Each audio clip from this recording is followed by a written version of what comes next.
publishers of How to Make America Utopia, Take Away the Economy from Those Who Rigged It, As I See It, Class Warfare, The Only Resort to Right-Wing Doom, It's Worth It, How to Talk to Your Right-Wing Relatives, Friends, and Neighbors, and other books written by Egberto Willis.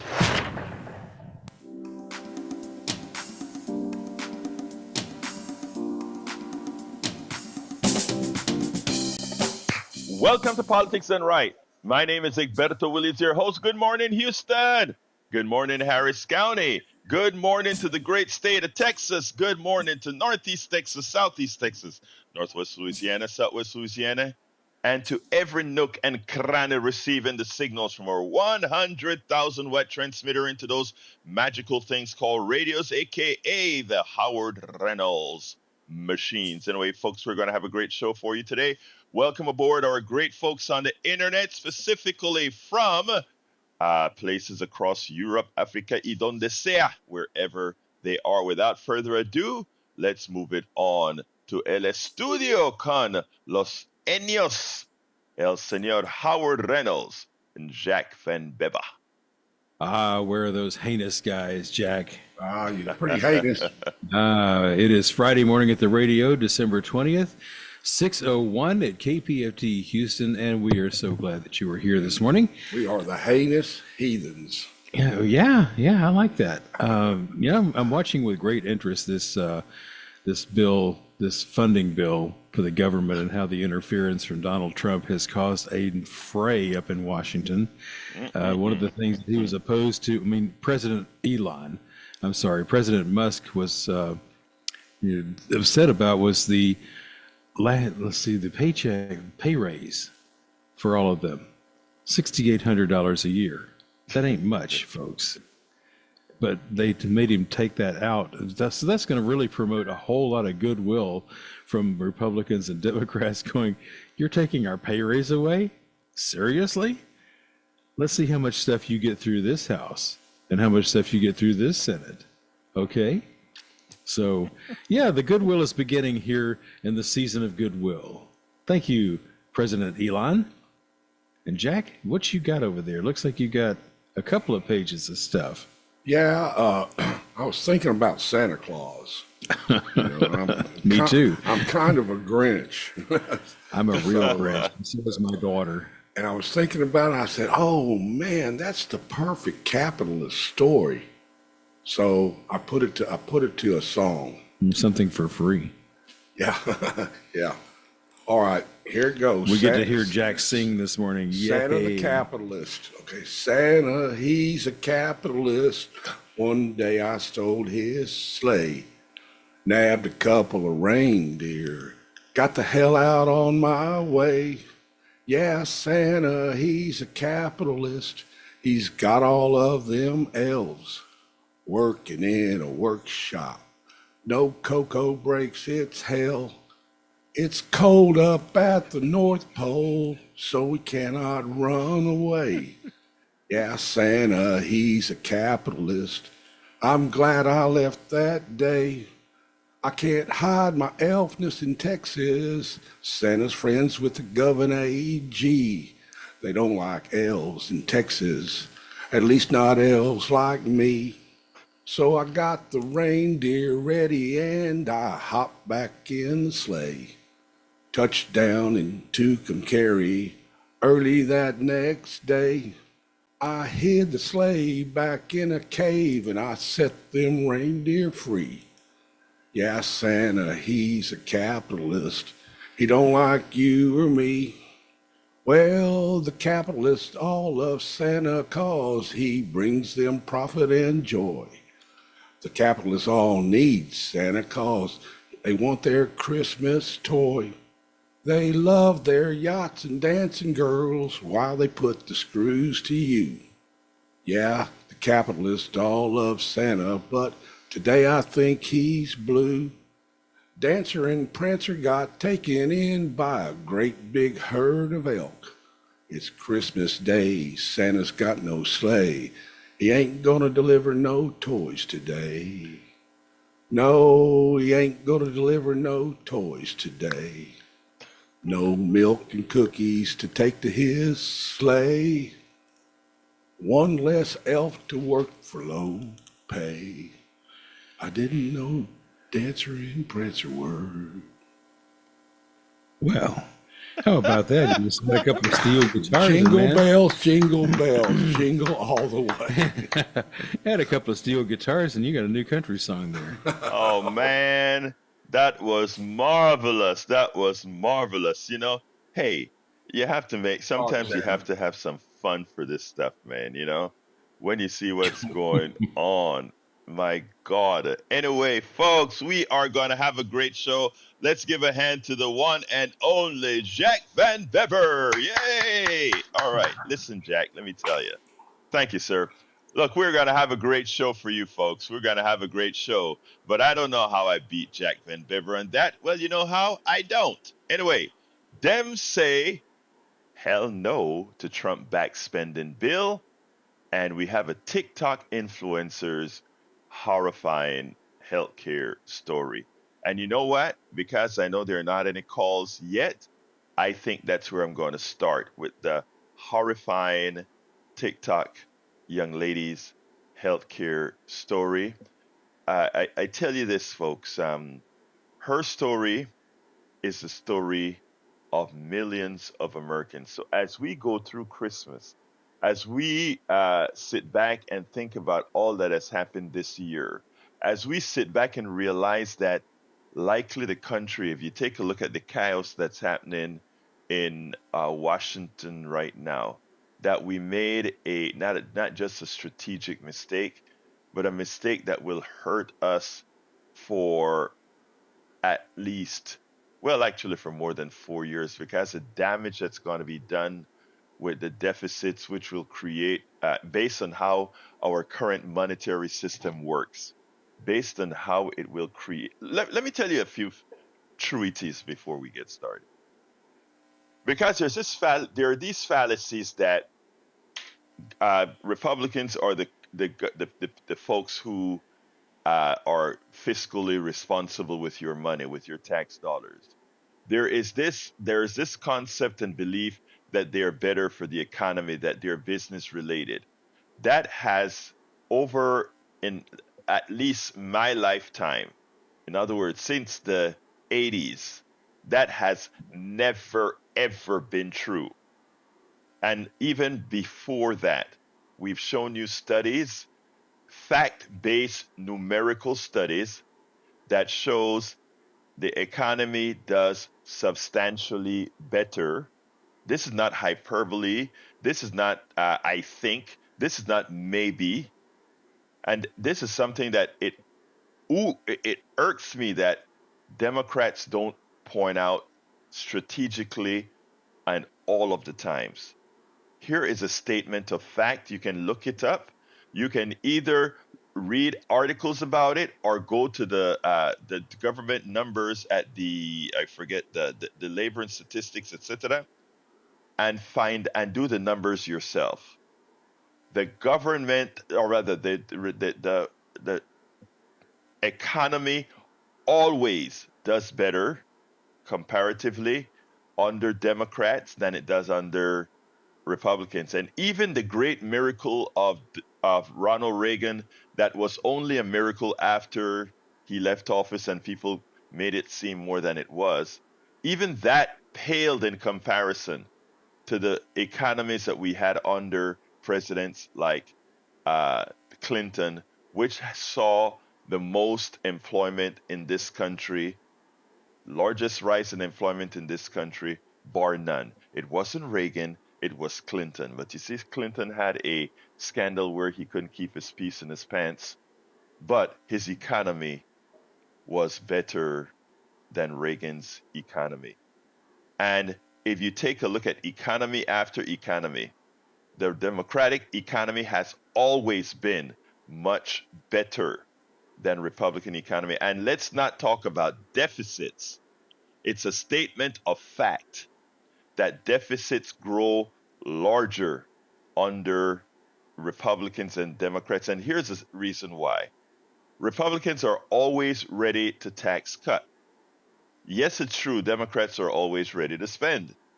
But Democrats generally come close to paying for their spending because they do not have an aversion to taxing appropriately. In fact, if we taxed the billionaire class more, we would have less of the billionaires. Because remember what I stated, there is no billionaire, none, that has earned their billion. Not one.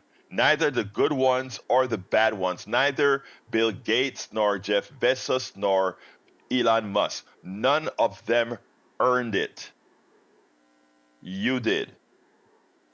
So again, the economy always does better under Democrats. That's a statement of fact that is verifiable and quantifiable. And the budget deficits grow larger under Republicans. That's verifiable and quantifiable. And the guy, 49% of Americans just elected, had the largest deficit in recent history. And that was even Nikki Haley, when she thought she had the possibility of beating Donald Trump, even then she pointed out that truth, something that rarely comes out of Republicans relative to the deficit. So before I go to the healthcare story, I want to infuse this into your minds, and I want you to go ahead and say, "Let me fact check Egberto." Please do. The economy always grows much better under Democrats, and the deficit grows larger under Republicans. Look it up. And the other issue, folks, is this. I want you to recall what happened when Obama came into office, what he had to fix. What happened when Clinton came into office, what he had to fix. What came after, what's going to come after Donald Trump when somebody had to fix. Already Biden had to fix his screw up from the first administration.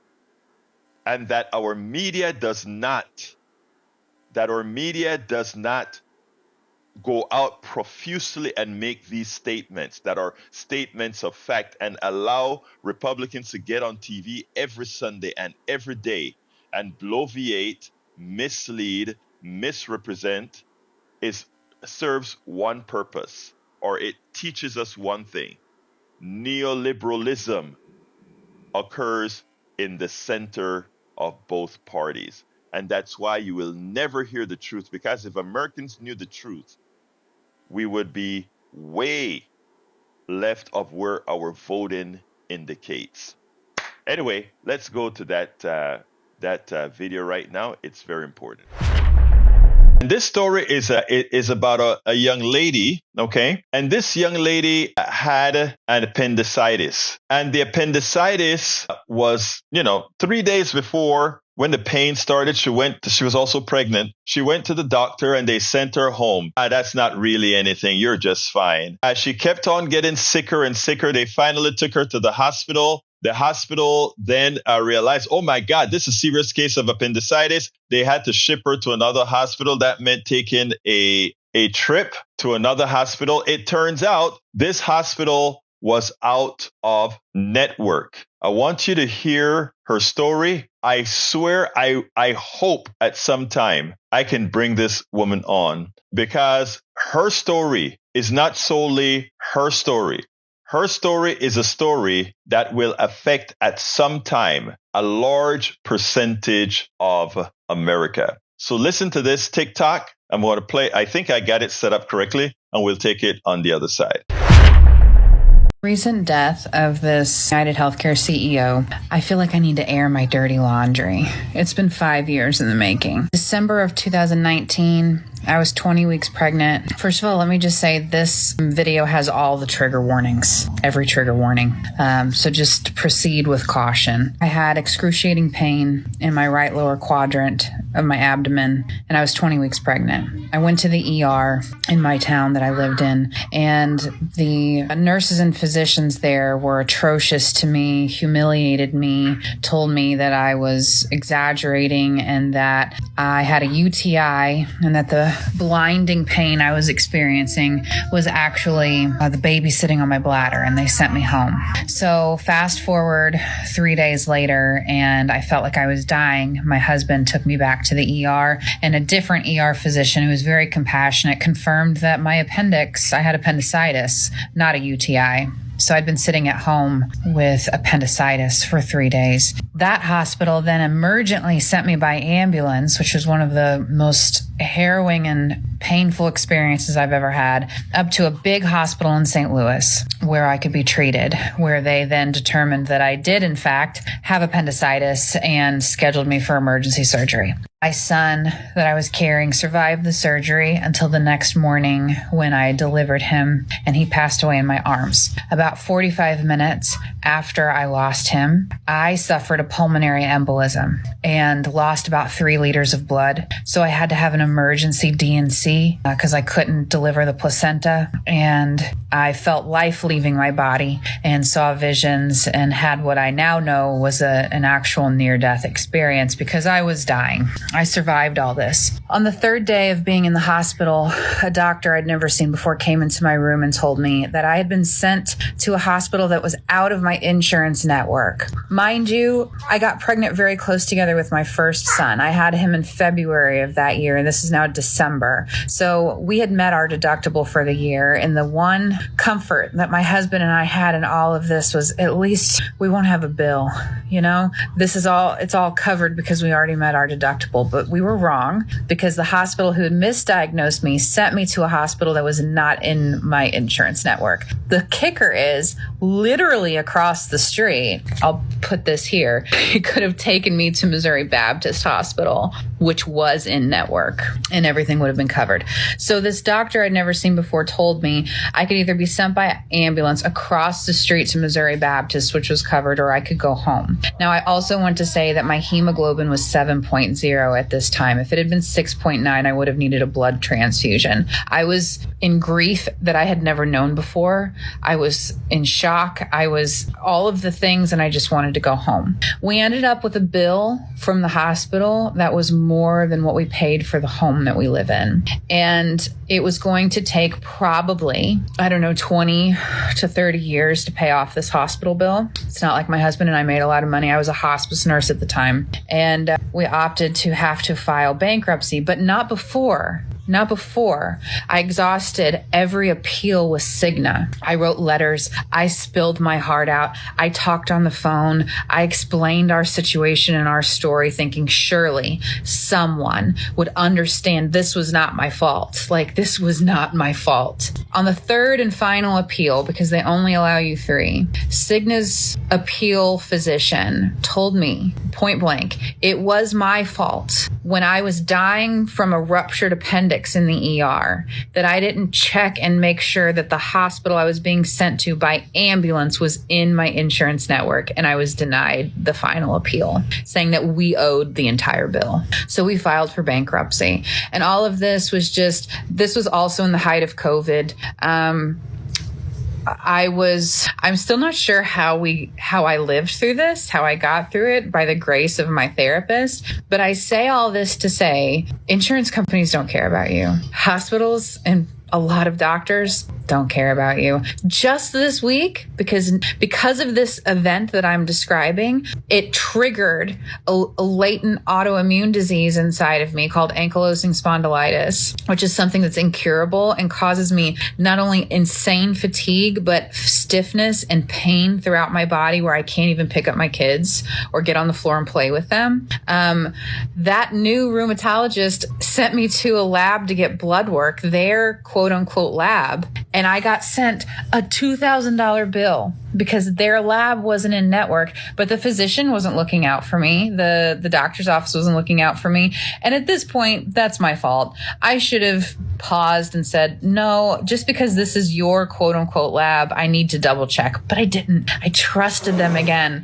So all of this to say, you have to be your own advocate. And how can you be your own advocate when you're in the middle of a life or death health emergency? I don't know. It's beyond me. I couldn't even think straight. So I don't know how I was supposed to, call my insurance and say, hey, can this ambulance take me to this hospital? But apparently it was my fault. So, there's all this uproar about people thinking it's hysterical that this man was murdered and lost his life. And I'm a love and light kind of person. I care about humanity. I think every person has the capacity to be a better person and change and get second chances. But when they're profiting off of the deaths and this illness and sickness and pain and grief off of human beings, it doesn't really surprise me.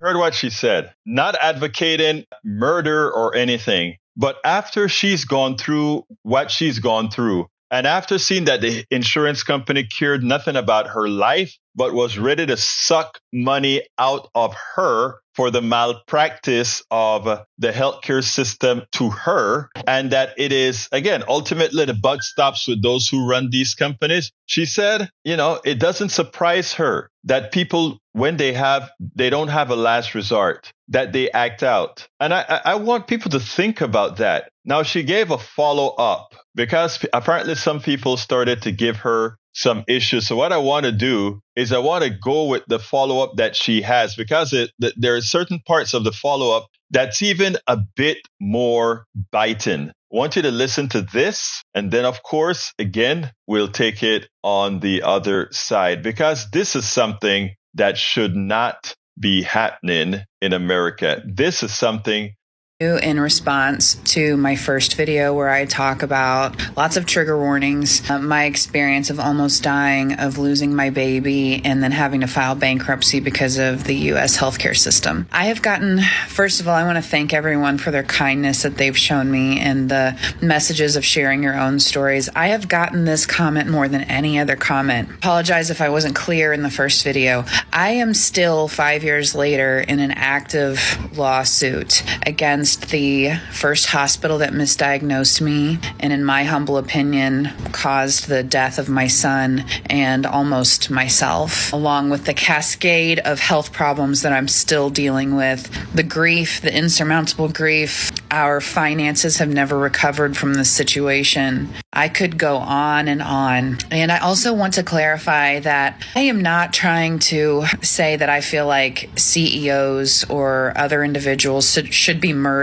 I'm just saying that given my lived experience, I am not surprised that this happened. How can there be reform in healthcare without loss of life? But the problem is there is loss of life. It's us, the common people. I didn't wake up the morning of November 26, 2019 and say, my appendix is going to rupture this morning and cause the loss of my child I was carrying and almost cause my own death and create a pulmonary embolism where I'd have to have a second emergency surgery, DNC, and lose all these liters of blood and kickstart this latent autoimmune disease that's incurable that I'm going to get to live with for the rest of my life. I didn't wake up that morning choosing this. So I think it's important to recognize that human beings deserve the right to healthcare. When you place profit above people, you are saying that my existence only serves to benefit the few, millionaires, multimillionaires, billionaires.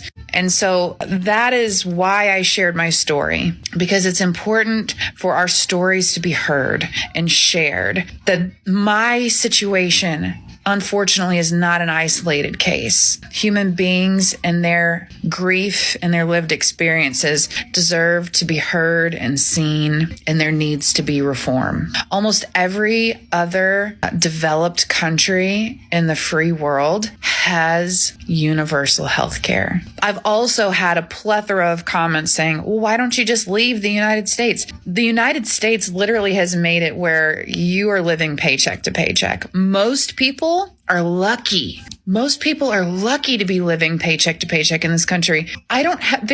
After this event, there's no savings to be had. There's no out from this country.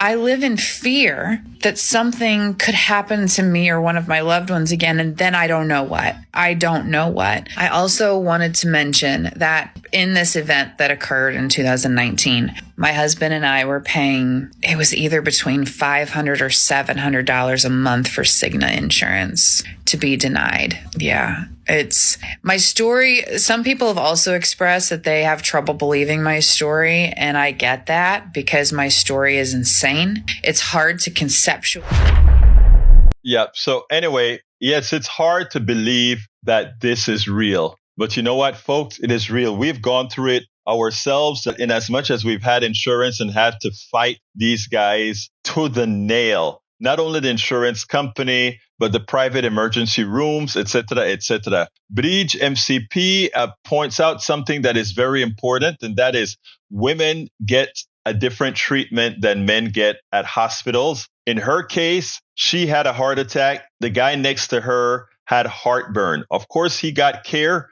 By the time they got around to her, they found out she was the one with the heart attack. The guy who got all the care was the one getting the real cure for something. We spend a lot of time deconstructing the news, trying to parse.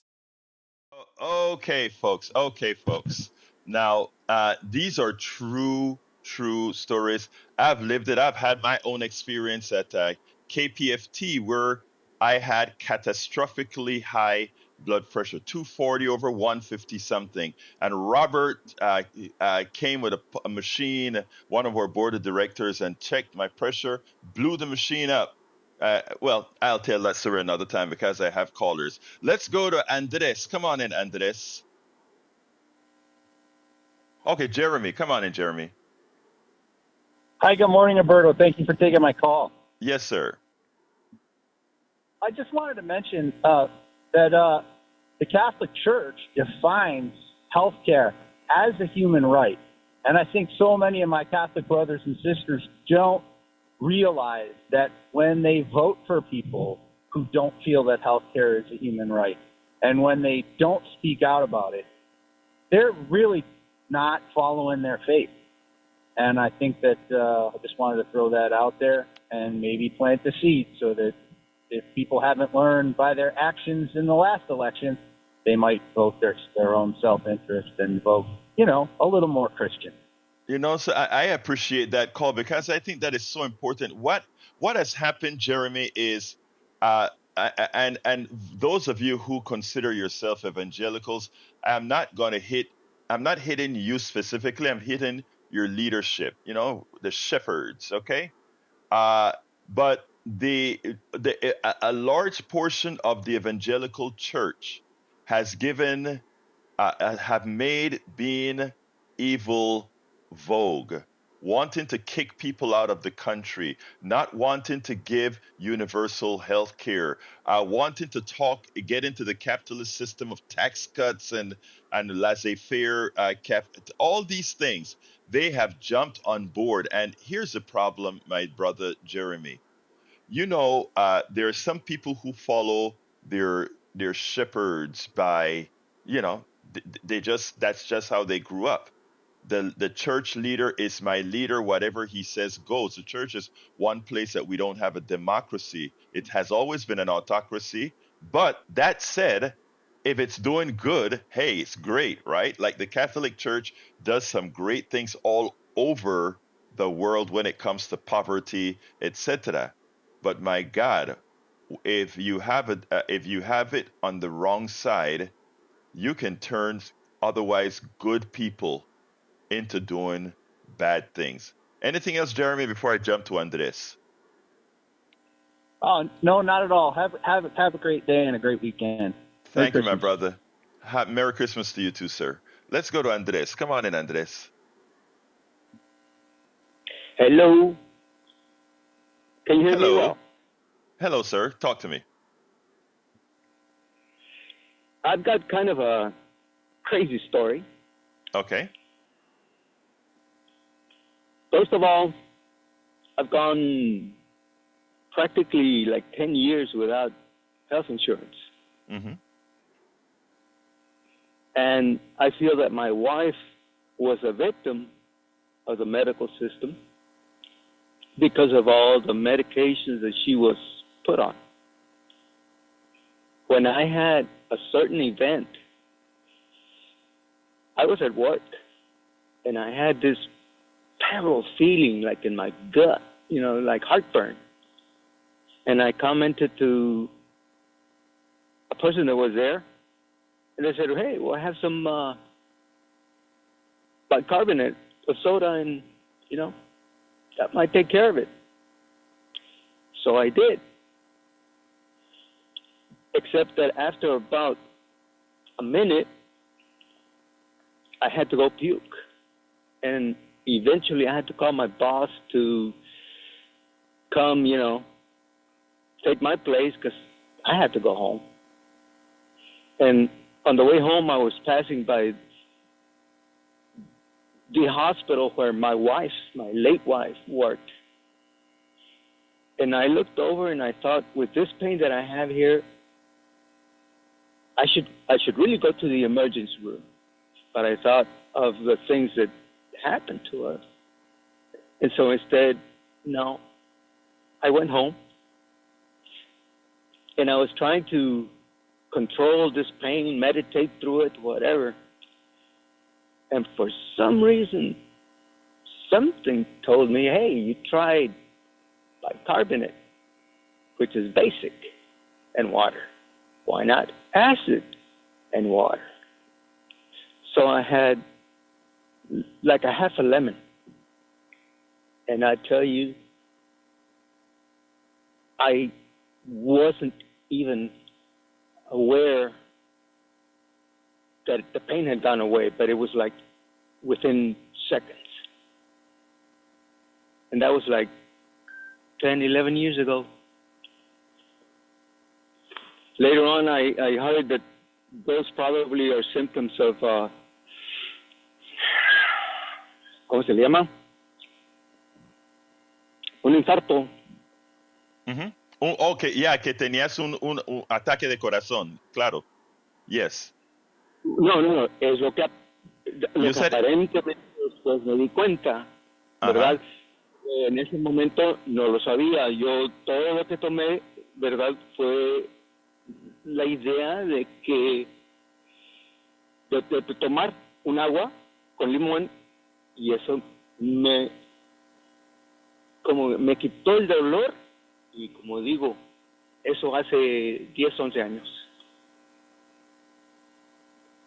I get it. What he's saying is after he took some lime and water, apparently it alleviated this pain, and likely the pain was caused by an infarct. An infarct, señores, un infarto es un ataque de corazón, un bloqueo del corazón, pero lo que creo que me estás diciendo es que quizás el ácido abrió tus venas. You thought that maybe the acid opened up your veins after you drank the acid, and it probably had sort of some sort of an effect to open things up somewhat, is what you're saying, correct? Absolutely.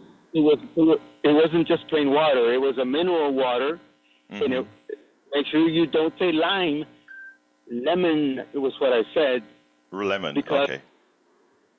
Yeah, because anyway. Well, we're not going to give medical advice here, but let me just say something, okay? There is reality that there are a lot of homeopathic methods of solving problems, but we would never here on the radio attempt to tell folks if they have the chest pains that you have, that lemon and water would take care of it. But again, on the individual basis, if you know something that we don't and you know it's effective. Now, you also claim that your wife was likely affected by the medicines that came from the pharmaceuticals, and you had some issues with that. So, look, I understand that, entiendo eso, but here's the thing. I think that the fact that you passed that hospital feeling as sick as you did, and the first thing on your mind is, I don't have insurance, let me go home and take the pain. That alone tells you how systemically broken our healthcare system is. And I think you would agree with that. I disagree in this way. Insurance was not the problem. I had no confidence that they would be able to solve the problem. Because I myself had problems before where something gastric was going on, right? And I would go to my regular doctor and he would give me something that would seemingly control it, okay? But he almost always told me, hey, lay off the sauce. Lay off the sauce. Until one time, and we're talking 1980s? No, it would have been 1990s. Right.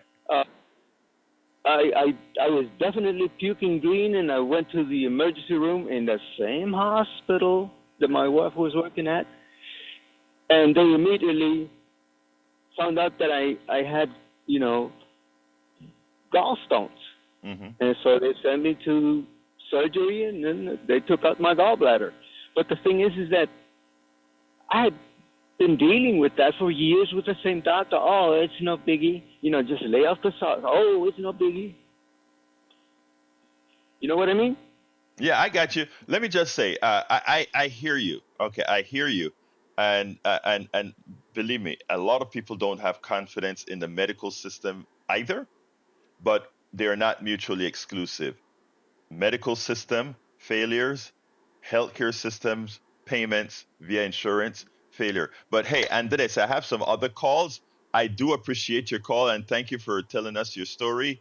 And I may call you someday and say, hey, what homeopathic remedy do you have for me, my brother? Anyway, muchas gracias, Andrés. Tenga buen día. ¿Está bien? Bye-bye. Bye-bye. All right, let's go to Brother Harry. Come on in, Harry. Feliz viernes, hermano Alberto Willis. Good Perfecto, morning. hermano. ¿Cómo va todo? How are you doing, my dear brother? I'm doing good. My brother is doing good, and I gave him your regards. There's something he wants to talk to you about as far as that he feels you should talk on the show more about. But I'll let him discuss that with you when he's ready to call you. Excellent. And good.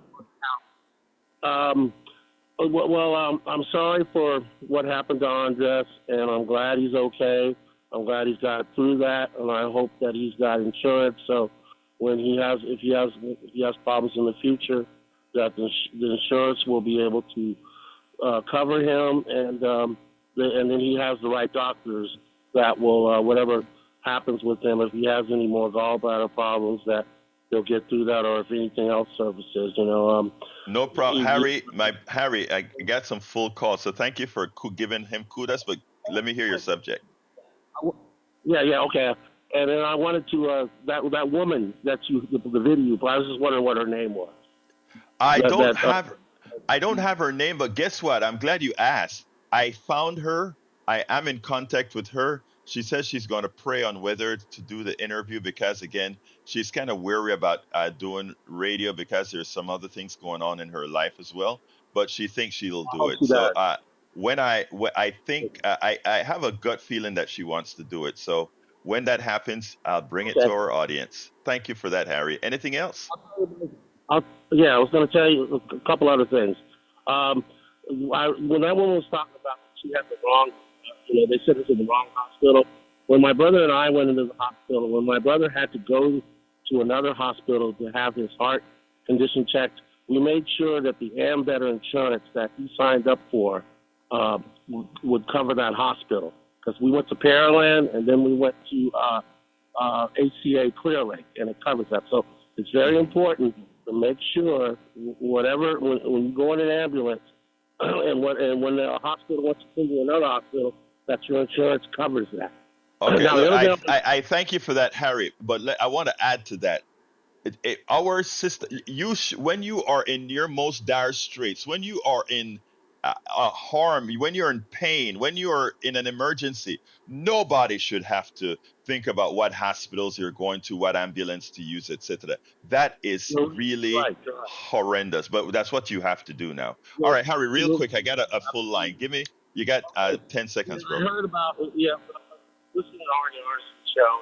She had this time in last week. They were talking about how um, uh, how they want to part that Congressman Jim Clyburn says that Joe Biden should pardon. Oh no, that's ridiculous. Ridiculous. Yep, I saw Jim Clavin saying that. Ridiculous completely. I Yeah. gotta go, Harry. Thank you for bringing that up. We'll talk about that another time. Let's go to MC. MC, come on in. Good morning. Good Years morning, ago, when I realized that I could no longer afford health insurance, I decided to fight back, and I have successfully. My way of fighting back was to learn. I had to go to the library and read a bunch of books, but I learned how to eat very well. Excuse me. And I don't mean to eat expensively, but to eat very well with vegetables, et cetera, and to get some reasonable exercise. I have done those things for, over 5 years, and I am healthier now than I ever have been. So I recommend a good diet and a reasonable amount of good exercise as ways to fight back against the health industry.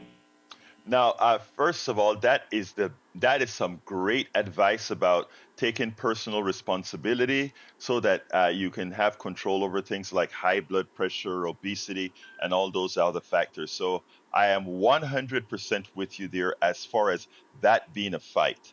But I want to talk about a bigger fight. If you take very good care of yourself, MC, and that's great and commendable. But if you get hit by a car with a broken leg, your good eating isn't going to solve that problem. You're going to have to get into the healthcare system.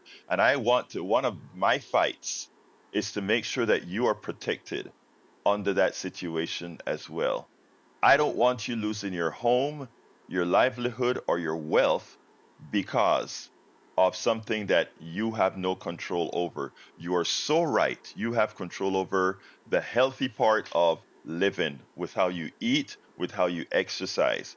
What you don't have control over is somebody putting you in a position not caused by you. So I thank you for that message, but I want people to keep in the back of their head, we must change this system to protect you against all possibilities. And I think you would agree with that.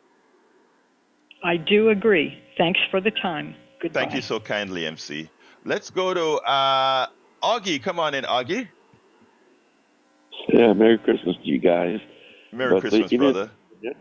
Sometimes the first thing you see when you go into the emergency room is somebody from administration that wants to check your insurance, what you got.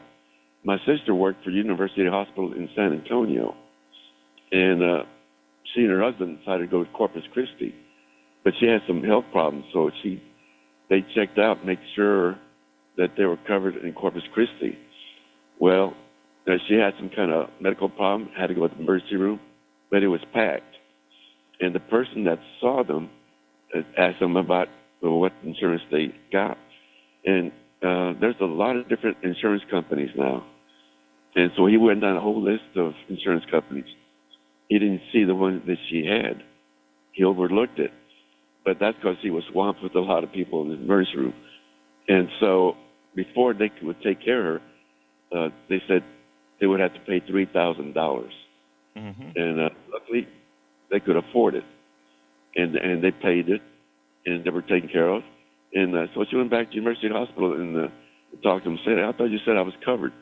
And said, you are. So she called back that hospital, and this said, oh, yeah, I forgot. The guy overlooked that she was covered. But they were still at that $3,000, but they were lucky they had that money. But, did they ever get their money back? Huh? Nope, they didn't get their money. That's thievery if they were on the, oh, wow. Yeah, so even if you're covered and you know it, if the guy in the emergency room says you're not, but you're going to be in an emergency, sometimes, if you got the money, you're not going to fight it. You just want the care. Yeah, Luckily, exactly. But another thing you said about Bill Clinton, he didn't go after her. She went after him. And that attorney general was a Republican. It was the third attorney general that saw this case. He was brought up on a land deal in Arkansas. He and Hillary were going to buy this piece of land from a crook. Yeah, Whitewater. Yeah, Whitewater. But the two previous attorney generals saw the evidence and said there was no basis for that case. But the third Republican attorney general saw that same evidence. He knew there was no case, but he brought it up anyway. And Bill Clinton did not have to answer that question about that girl. It had nothing to do with the case that he was brought up for. But being Bill Clinton and Hillary, they always they answer every question that the Republicans bring against them, which is, you can't say that for the Republicans when they have a hearing. They say the Fifth Amendment, whatever, and they refuse to answer questions. But Bill and Hillary.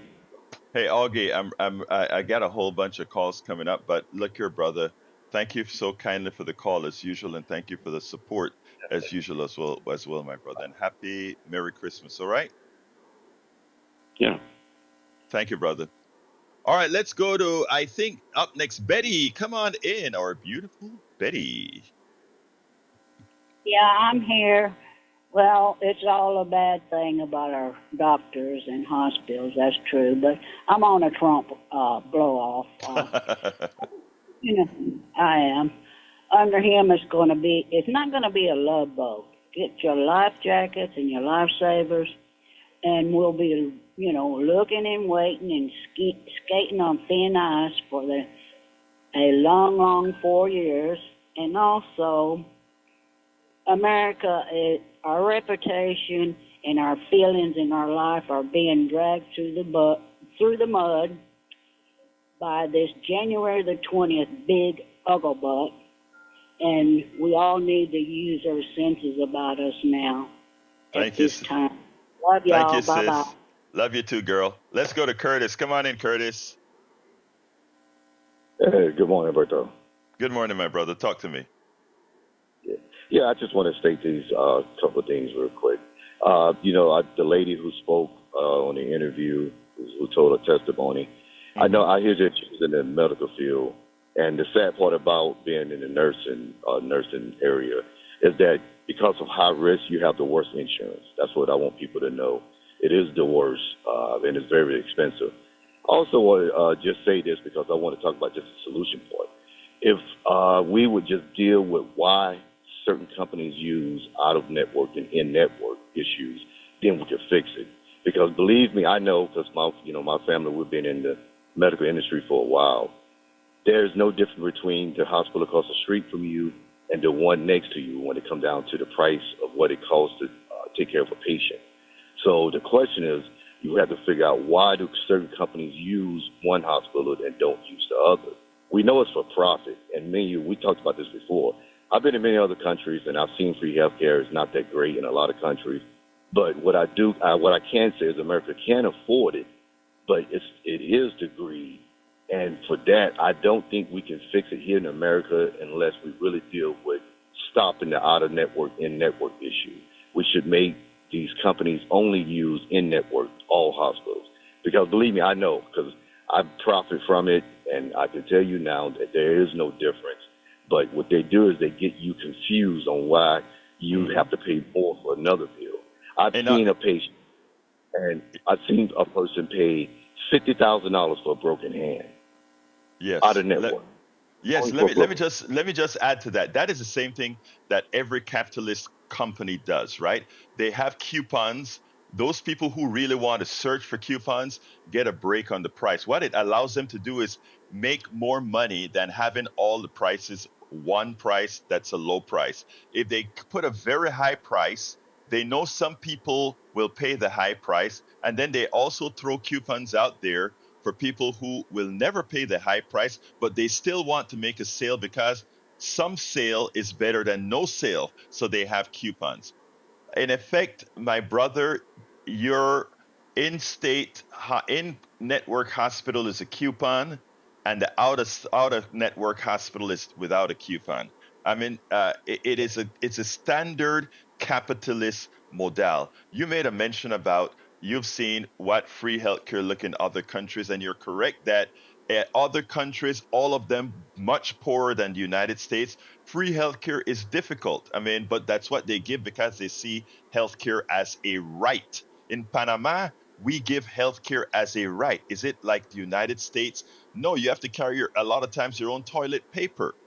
But again, you will never go bankrupt. And however, if you go to France, you have excellent healthcare, universal, that all pay for, and it actually works. You go to Canada, at least they have a drug problem, but again, the same thing applies as well. It is important for us to understand that if we simply went with the health Medicare for all, it wouldn't be free healthcare. We all pay for it, but we all become one risk pool, and our healthcare costs would be the healthcare costs of one risk pool instead of some capitalists trying to make a profit on all of our backs. So, Curtis, thank you very much for letting me get a chance to talk about the in network and out of network. Please keep listening and please call back. Okay.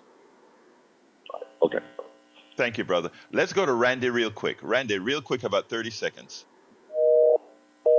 Okay, let's go to Bruce.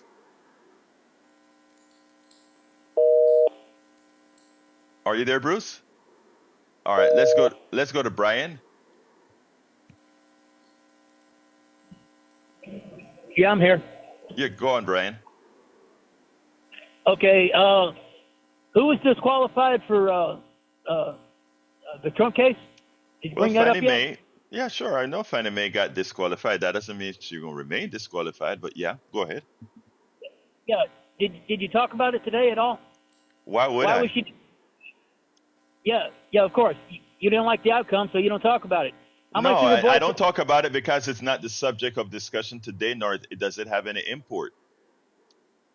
Yeah. How much did her boyfriend make so far off the case? Not that's $730,000. how much does anybody make off of the job that they did over those years? But Rand, if you're gonna let's talk about something worth talking about. What do you want to add to the discussion? You said, all right, you're talking about healthcare. You said, what happens if you get hit by a car? Yes. Somebody's got insurance. Yeah. Don't make it think that you're not going to get health care because you got hit by a car. That's what you're implying, correct? No, what I'm saying is if you get hit by a car and you have to go ahead and get care, the bill is coming to you. But you will get care, but you will get a bill. If you don't have insurance, that bill will be quite high. State law and federal law, they cannot deny anyone health care coverage. Again, sir, we're not talking about the denial of health care. We're talking about what happens with the bill. That's what we're talking about. You're talking about denial or availability? No, we're talking about a bill. Again. No. Have a nice day, Brian. I mean, if you want to have a discussion, let's have it on equal terms, okay? Randy, come on in. Hey, good morning. Thanks for taking my call. I want to say something to the American people. We've given up too much of our personal power. Health care is the responsibility of the individual. Wound care, trauma care is what you negotiate with the corporations. We've given up too much of our stuff. My health care is my personal responsibility, the way that I take care of myself. I don't give that out to nobody. This is my body. My God gave it to me. I should take care of it. If I get hit by a car or some wreck or something, then that's what I negotiate with the state and with the corporations. Thank you. Thank you very much, Randy. I think we had a caller earlier. Her name was MC that made that statement as well. Look, let me tell you something that the right always put into people's head with the argument. When MC called and MC said, if you get hit, and I told MC, it's great that she takes personal responsibility, just like Randy just said as well. Take personal responsibility for your health. That is important, right? But my thing, what I fight for, is for the things that you have no control over. Again, There are certain cancers you're going to get, you don't have control over. There are certain genetic diseases you're going to get, you don't have control over. If a car hits you, you don't have control over. We should have, as a country, as a society means we come together to make things better for us all. We should at least have a system where you can where you don't go bankrupt if something like that happens. And again, Brian tried to change the discussion. He's tried to say that I said you won't get help. That's not what I said. What I said, you won't be able to afford your bill. You could lose your home and everything else. Anthony, come on in.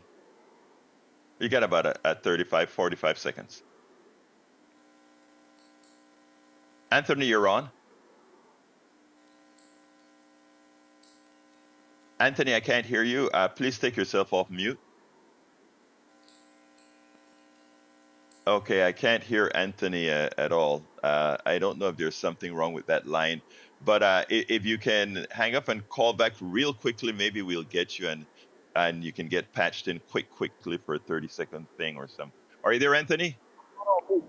Yes, I'm not on mute. Yeah, you're okay now. Go ahead. Okay. Yeah, Brian is hearing what he wants to hear. You didn't say nothing about getting the coverage. You go broke. You lose your whole retirement paying for health care. Right. Anyway, it's so difficult to have universal health care. We have enough money in the Treasury to pay for the senators and the congressmen and the president's health care. Why don't we have enough money in the Treasury to pay for the American people health care, since they're putting all the money in the Treasury? Thank you. You nailed it even simpler than it is, brother. You nailed it. Look, think about it. Every time we need to send some bombs to Israel or Ukraine, or anytime we need to fight a war, we find the money to do it, don't we? Yes, we do, because those same people that are saying it's okay to bomb all those places are the people that are paying, that have stock in those companies that supply the bombs. Exactly. And when it comes to healthcare, when it comes to humanity, they so quickly forget. Thank you so kindly, Anthony. I got to get out of here, okay? Okay. Thank you for your comment. Anyway, folks, let me throw it to the studio. And another exciting day, another exciting conversation. And Egberto, I'm going to give it to Jack here. Listeners out there, KPFT is in a silent fund drive right now, and we'd like sustainers. And like if you have want a year-end tax deduction, now's the time. Thank you, folks. Please go to please go to kpft.org. kpft.org. Hit that donate button. Remember to select Politics and Right as a program that you are contributing to. But please help us out. Help this program stay on air. You can go to politicsandright.com/newsletter for the rest of the program. Love you all. My name is Egberto Willis. This is Politics and Right. And you guys know how I end this baby. I am what? Out. You're listening to the American Democracy Minute, keeping your government, buy-in,